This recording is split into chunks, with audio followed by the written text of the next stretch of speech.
Okay, here we go. This is the next page in the notes. Again, a little bit more with some terms and definitions from Algebra 1, just to help us get comfortable with them. What we're going to be looking at here are like terms. A lot of the time you're going to be simplifying in this class. Once you have done some of the algebra, there's a little bit of work to do to get the best answer. We call it simplifying. One of the things you have to do in simplifying is more than likely combine like terms if there are any. So let's just quickly run through what a like term is. I'll highlight the definition for you. This is a really important definition. Notice that the definition has in it that in order to be like terms, the variables must be the same variables, and those variables must be raised to the same power. I'd also like you to notice what the definition does not say.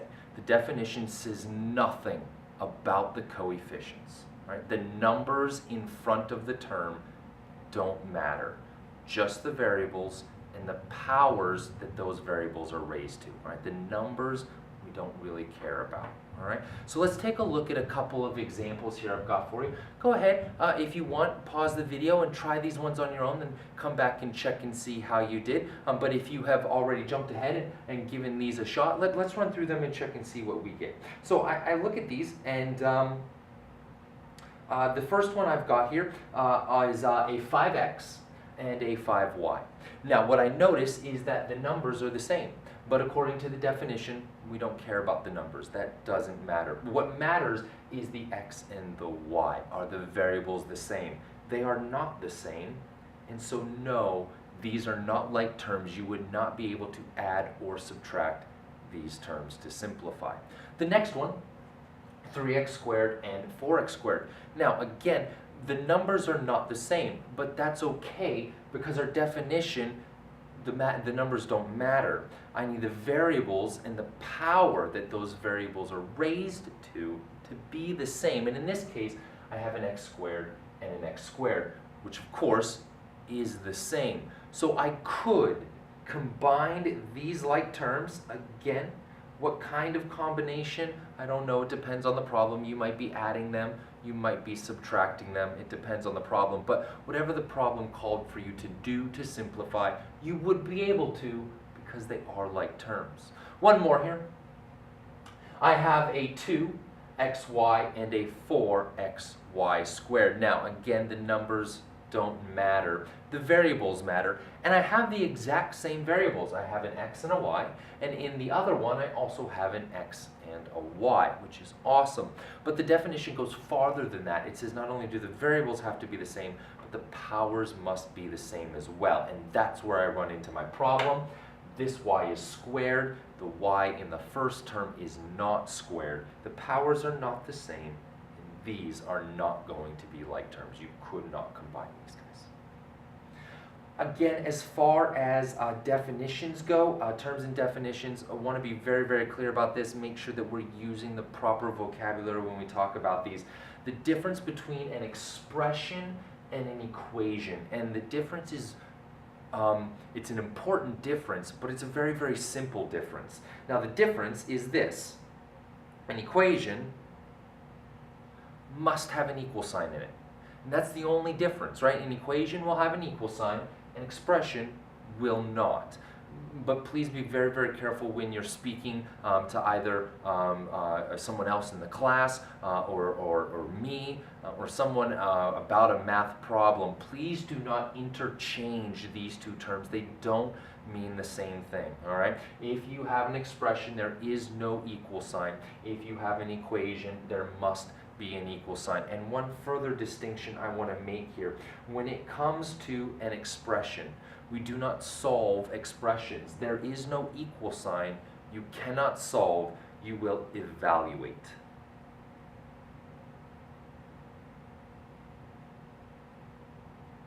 You will evaluate an expression, and I will use this terminology on quizzes and tests. So if you see the word evaluate, you are not going to have an equation.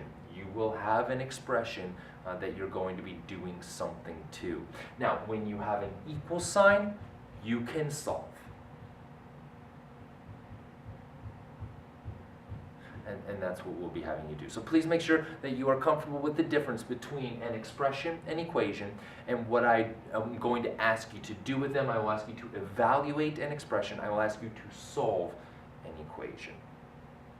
Keep going here a little bit further down on the page. One of the things you spent a lot of time on in Algebra 1 is you would have spent quite a bit of time dealing with linear equations, graphing them, solving them, writing them. Done a lot of this in Algebra 1. So let's just quickly review a linear equation. First of all, a linear equation just simply means an equation that represents a straight line. In fact, let me show you just real quick here a picture of a linear equation. I'll draw a small little coordinate plane right over here. Here we go. This is my x-axis. This is my y-axis. And what you're going to get, if you were to graph a linear equation, it's going to be a straight line. It could have a positive slope, could have a negative slope, but it's not going to have any bends or curves. There's going to be no breaks, gaps, jumps, or holes in the graph. It'll just be a straight line, maybe something that looks like that. And so these are linear functions. And again, you would have spent quite a bit of time on these in Algebra 1. Now there are two ways to write linear functions, and we'll get into this a lot more in Chapter 2. Right for now, just trying to refresh your memory, right? Bring all that stuff back to the front of your brain so that it's easily accessible when we get to Chapter 2 and we're dealing with these linear equations. But the two ways are going to be this first form, which is ax, and I apologize, there is a typo here in this one. You're going to need a y in there. I am missing my y variable, so it is ax plus by is equal to c. All right, please make sure you make that correction in your notes. You do need that y in there. You need both an x and a y in order to graph an equation, or a function must be an x and a y value. So a typo there, make sure you get that y in there. And this is what we call the standard form.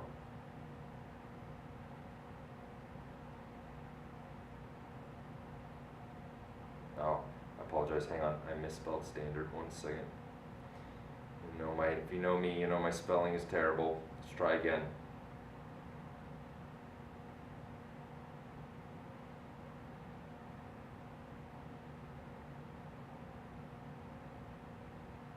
There it is. This is what we call the standard form. A couple of things about the standard form that we will get to, again, like I said, much more in Chapter 2, but I'll mention them here. First of all, a, b, and c are simply coefficients. A is the coefficient of the first term, b is the coefficient of the second term, and c is just going to be a constant all by itself over on the other side of the equal sign. A couple of things about a, b, and c. A, b, and c can be any number. They will be numbers. They could be fractions. They'll be real numbers, of course, but they could be fractions. They could be irrational numbers. They could be rational numbers. They could be constants, whole numbers. Most of the time they will be whole numbers. But a couple of things about A. A can neither be a fraction or a negative number, and you would have spent a lot of time looking at how you deal with that in Algebra 1. We will look at it again in Chapter 2 when we get to writing linear equations in standard form. But just a quick note, maybe that jogs your memory. A cannot be a fraction, it cannot be negative, and we'll look at what you do if you wind up with A being a fraction or negative, how we take care of that. Then what we'll get is a second form for writing a linear equation. It's this one right here. This is what we call the Slope-Intercept Form.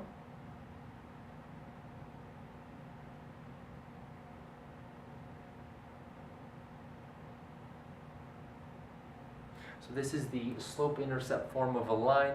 Real quick, you probably remember, hopefully you remember, just to refresh your memory though, if you have forgotten, the way that this works is B represents the y-intercept. That is going to be, where does the graph of this line cross my y-axis, right? That's going to be my y-intercept, and that will always be given to you by B.